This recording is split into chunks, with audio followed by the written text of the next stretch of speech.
So I sailed out of that house and down that driveway and down the highway. Not quite able to grasp what had happened. Yes. Of course, by the time I left home behind in Mariana, those smiles were even broader and the eyes were twinkling. Yeah, well, what can I say? They knew. I think they knew what had happened. I was still sitting there with this Théun had been waiting for me for 2 years. You know, that was still not too sure about this little matter. Yes. But I couldn't deny what had actually happened for me personally. Right. And Christopher and I got together after that, and of course now we both started to bubble about what we just found. He just wanted another teacher. You know, he'd been kicked out of this organization as well, and he'd been there for years. He just wanted another teacher, as far as he was concerned. He'd found one. That was how we met. That was how we met. Gosh, sounds like a very life-changing moment, especially when you weren't necessarily expecting it. Well, it was so life-changing that Christopher and I immediately got together as many people who'd done the courses in Cape Town as we possibly could. Introduced them to what I now knew was something called the Toltec teachings. Right. The word didn't mean anything to me in actual fact. All I knew was that this was a practical approach to life, and there were tools there that I could actually use in my own life and share with everybody else that I could get hold of. Yes. And it sounded from what you were sharing with us that you'd already just started to discover your life as a teacher? No, I was nowhere even near that. Okay. I was nowhere even near that. So Christopher did this launch. By the end of the evening, some people walked out feeling really depressed. Okay. And I thought, what happened? It's not supposed to be like that. They're supposed to be like I was. And I looked a little bit at the approach and I said, okay, I can see what happened. I can see what happened here. Let me get all these people back again. So I did that. I just knew that I'd found something that I had to share. Right. So I got all these people back again. Christopher had flown off back to Johannesburg by that stage. I got them all back again. And before I knew it, I had like 60 people a week coming to see me for the next 2 weeks.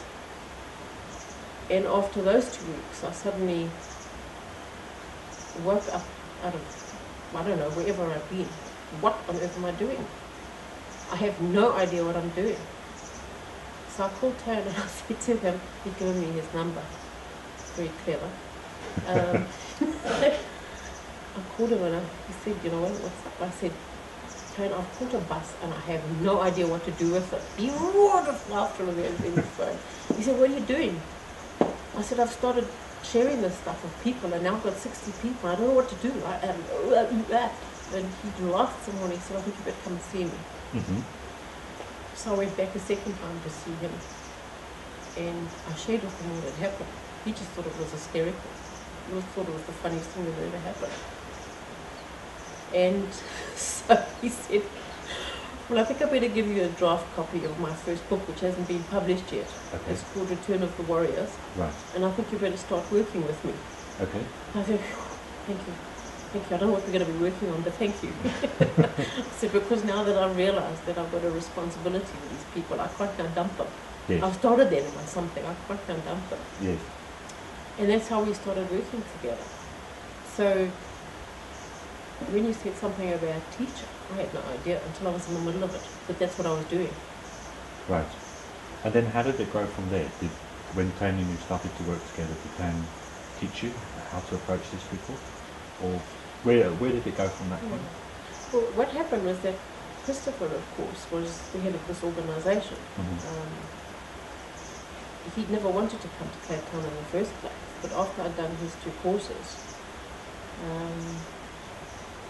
I just got really tired of the very steep telephone bills that I had from connecting back with the people with whom I'd done these 2 courses, and decided I needed my own support group in Cape Town. And so I called Christopher and I said, you've got to come to Cape Town. And he said, no, there's no support structure there, there's nothing after the courses to actually to support people coming off these courses.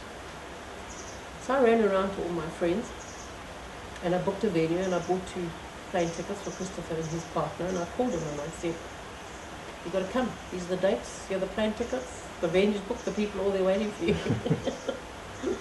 So whilst I got people to come to the courses, it was still very much his organisation. Right. And he was now also working with Théun, albeit remotely.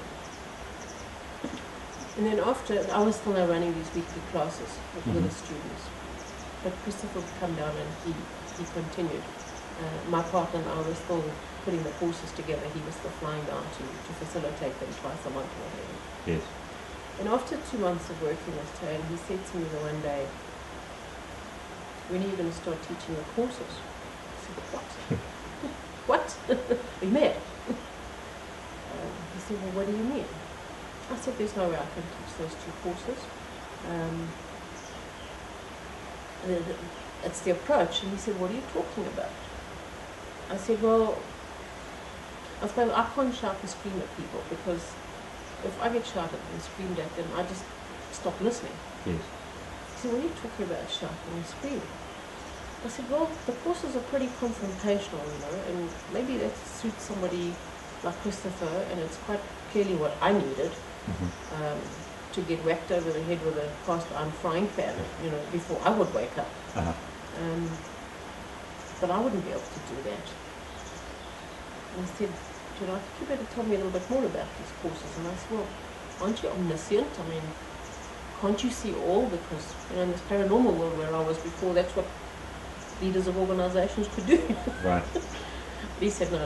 He says, I tell you what, I think if you bring those 2 courses to me, let's go through them."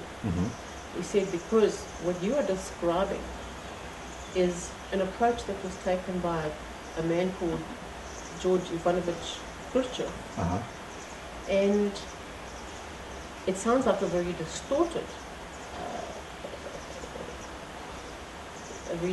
manner in which Khrushchev actually approached it. Because Khrushchev was working with people from the 2 world wars. That's where people were at that stage. They were very fast asleep, and the only way that he could actually get them to wake up to what was really going on in their lives and the reality of the world around them was through some sort of shock tactics. Yes. But that was very much, as Théun went on to share with me, he said that was very much appropriate for people in those times. Right. He said, but we're in the 90s now. That was in the 40s. People are a lot more sensitive these days. And from what you're sharing with me, that approach is very dated. And it also sounds that whatever Khrushchev was doing has actually been distorted in some way. But I'm not going to know for sure until you actually share the courses with me.